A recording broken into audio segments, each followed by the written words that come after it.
How's it going, folks? So the time has come to see if we can get the centres on the lathe to line up. Thanks for all your help. Now I tried the headstock the other day and that didn't move, so today we have to move the bed. It's held on by two big bolts, and what I thought were two Allen keys are actually roll pins. I'm not sure what those roll pins do. Maybe they located the plate that the bolts welded into, I don't know. But they certainly don't do anything for alignment. So it's just a case of undoing the bolts. And there you can see it's about 1/8 of an inch, 3/16 of an inch maybe out of alignment between centres. That was me putting an Allen key into the roll pins. Yeah, they don't do anything. It's a big hammer. So with the big rubber mallet, everything undone, it was just a case of giving it a whack. And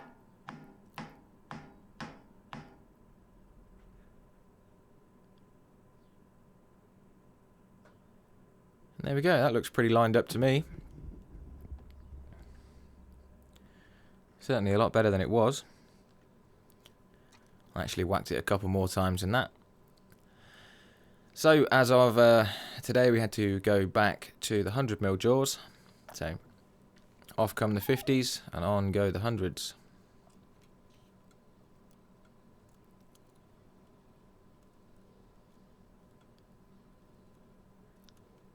I've learned that you don't need to over tighten those nuts, bolts, Allen key things. So what we're doing today is we're going to make the lamp version 2. You saw me make the prototype earlier in the year. So there's a big old chunk of U. Now if you look very closely, when this centre comes in, you can see that we are still very slightly out of alignment.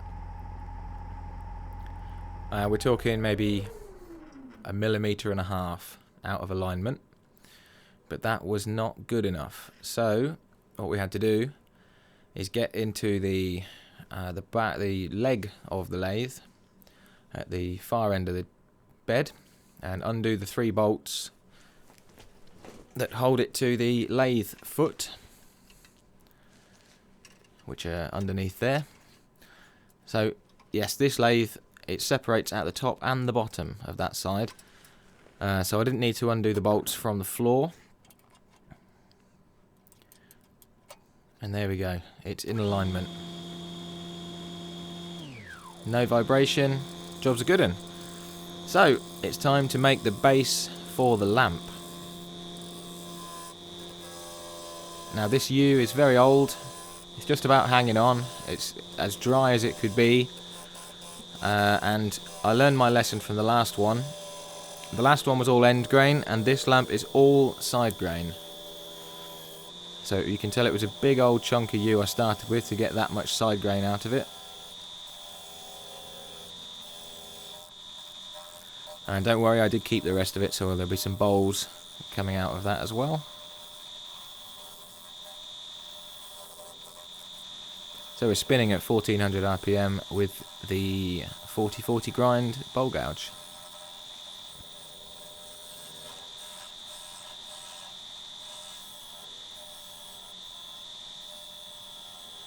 So the bit that I'm working on now is the very bottom of the lamp.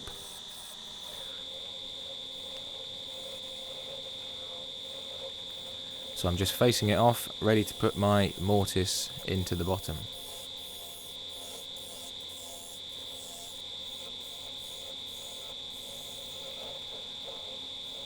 As old as this U is, it was still pretty tough. Especially in the centre, where it's spinning quite slowly.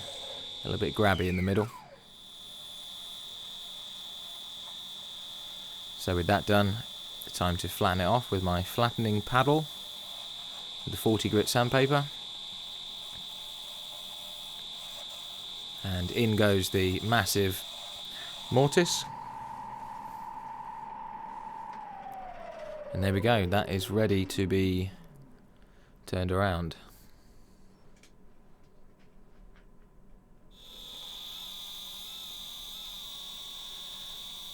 So as ever, I sanded up to 800 grit, a bit of sanding paste, and then some shine juice.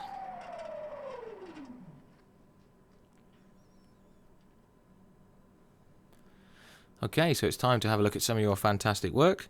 And today's piece was sent in by Rick Chapman, and we were having a bit of a chat on the messenger, and he said he'd joined the Funnel Club, which everybody I'm sure watching has joined the Funnel Club at some point. And I said to him, well, why don't you turn a bit of wood and stick it in the middle of the bowl and make it into a feature? So that's what he did, and I think it looks pretty good. It's definitely it was a lovely piece of wood, and it would have been a shame to waste it just because it had a big hole in the middle. So it's I consider that to be a pretty good save.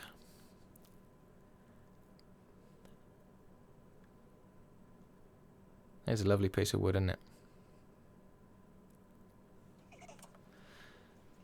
Okay, cheers for sending that in, Rick. And if you want to be featured on the show, you can send your images into willmakeseverything@gmail.com. So out comes the woodworm screw, and in we go. Ready to start making some kind of lamp base out of this big old bit of yew.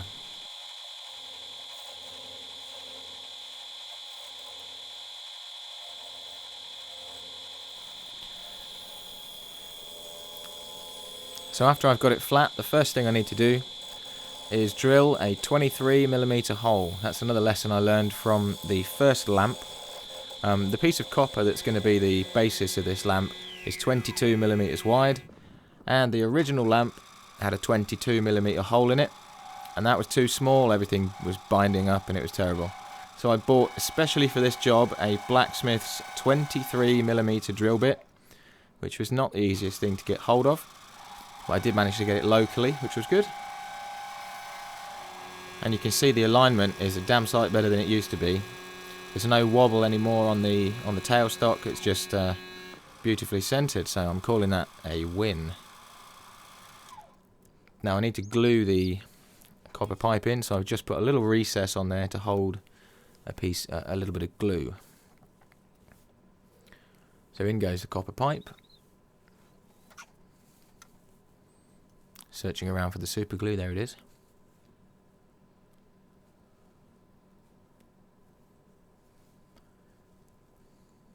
So I'll let that glue drip down into the, it's 1/2 mil either side. I'll let that drip down, and then what I'm doing with this one, I ordered some special washers, some 22mm copper washers, and some 22mm painted black stainless steel washers. And I'm doing a copper, then black, then copper sandwich for every section. And another thing I learned from the first lamp is trying to assemble these things one by one. It really didn't work out very well for me. So here are the sections that are going to become the I don't know whether you call them rounds. Anyway, it's quarter sawn yew from the same piece as I made the base out of, so there's no pith. Some interesting grain going on. So that's my 23mm drill bit, and I'm just roughly drilling some holes for centres, and then I'm going to cut those pieces out on the bandsaw.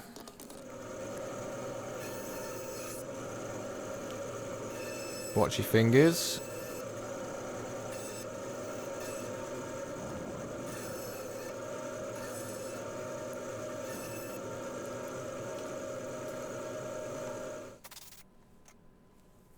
So I wasn't worried about making those things round, because I'm going to assemble the whole thing, glue it all up, and then turn it as one piece. So each piece went on with the activator on the wood and the glue in the washers.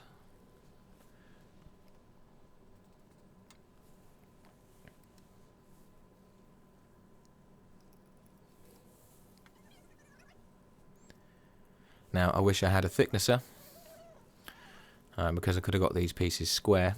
I could have cut them better, to be fair. I could have done it more accurately, but I didn't. So yeah, they're a little bit wobbly. That will become evident when we spin this piece up.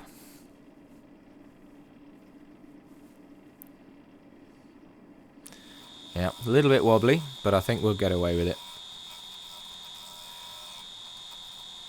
So, everything was remarkably solid from that glue, I'm pleased to report.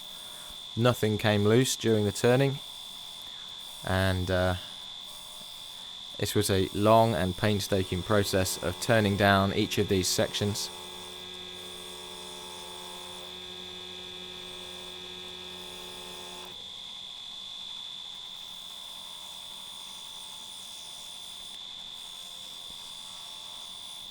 I was having a bit of an issue when I got to the edges of these bits. It was sort of ripping off down the grain. I'm probably using the wrong gouge for this kind of work is probably the issue there. But we've got to work with what we've got, don't we?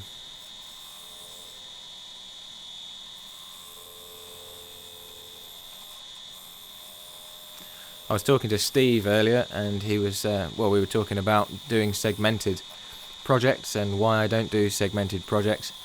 And I was giving him every excuse under the sun of not having a thicknesser and all of these things about accuracy and blah blah blah. And he said, why don't you just make all the jigs you need to do it? And I have thought about that since our conversation, Steve, and it's a bloody good idea. I think it'll be some good content for the channel, because, you know, like my bandsaw doesn't have a sledge or anything like that, but why not just make one for it? That's a good idea, so that's what I'll be doing at some point soon. I'm going to make a sledge for my bandsaw, and a fence rather for the bandsaw, and try and get that set up properly so it cuts more accurately. I'm going to make a segment sledge for my table saw. I'm not sure how I'd go about making my own thicknesser. I have seen some YouTube sort of self-build thicknessers using power drills and all sorts of rubbish, but they don't look like they last about 5 minutes. So if anybody's got any ideas about how you can make your own thicknesser, let me know on that one. So I lost a bit of footage there and my camera ran out of space on its SD card, but that's the final shape of the base. And it did take a long time to do these little rounds. The main problem I had with the other lamp is I'd cut these too thin, and I kept breaking them. I think that was because they were end grain. And taking my time with these ones, I managed to keep them all in one piece, which was frankly amazing. I was expecting one of them to at least break, but it didn't. So the design I'm going for is like pulleys and wheels.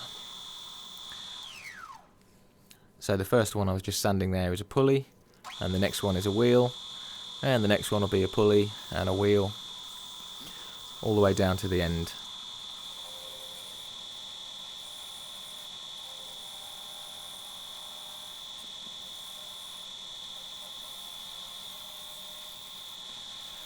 I must say it was very difficult to get that enormous gouge in at the angles required to turn these shapes.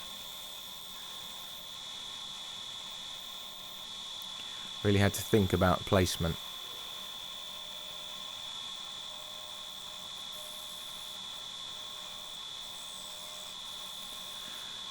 And there's the inaccuracies in the cutting coming back to bite me. But I used my parting tool and a bit of sandpaper, and we got it vaguely into square.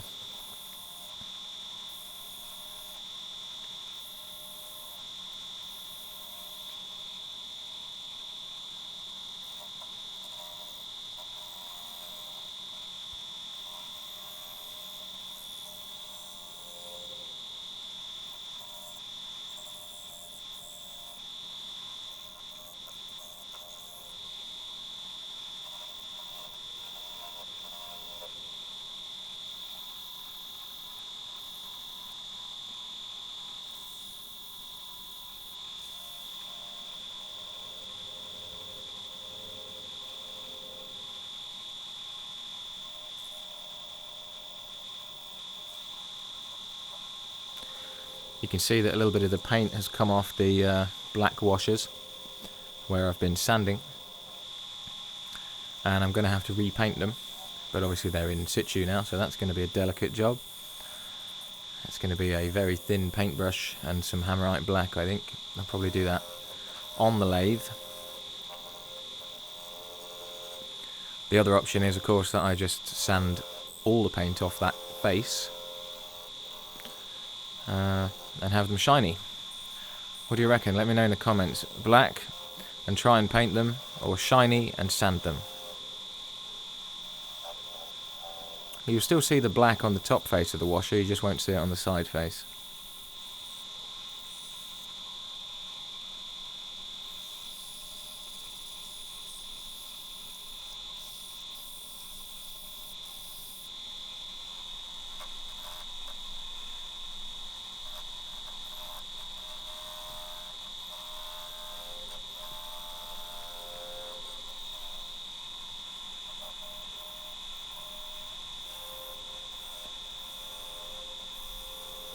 So at this point, when I was doing the first lamp, everything was shaking around. I'd battered it with a hammer so many times that it was no longer square, and the alignment was out, so it was rattling around on the tailstock. As you can see on the tailstock, I put a little bit of insulation tape on. I think my tailstock is like 20mm at its widest, and the pipe cutter puts a little radius on the end of the pipe. And then a little bit of insulation tape on that, and I got a nice snug fit, and everything has stayed perfectly true, which is amazing.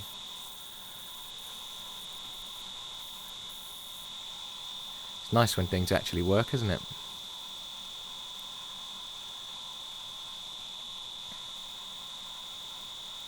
So there we go, that's all the turning done, and now it's just a case of sanding it up, which I'm not going to do in this video. That's an 80 grit pad, so everything you see is sanded to 80 grit, and frankly that was enough work for one day. So tomorrow, not that I'll make you watch all the sanding of course, but I will be sanding all of those sections up to, I don't know, maybe 400 grit, and then it'll be time to make the lampshade, which is also going to be made out of yew. So this entire lamp is going to be made of yew and copper and a bit of stainless steel. So I hope you've enjoyed the video, and if you have, then consider subscribing and all that good stuff, and I'll see you on tomorrow's video. Cheers folks.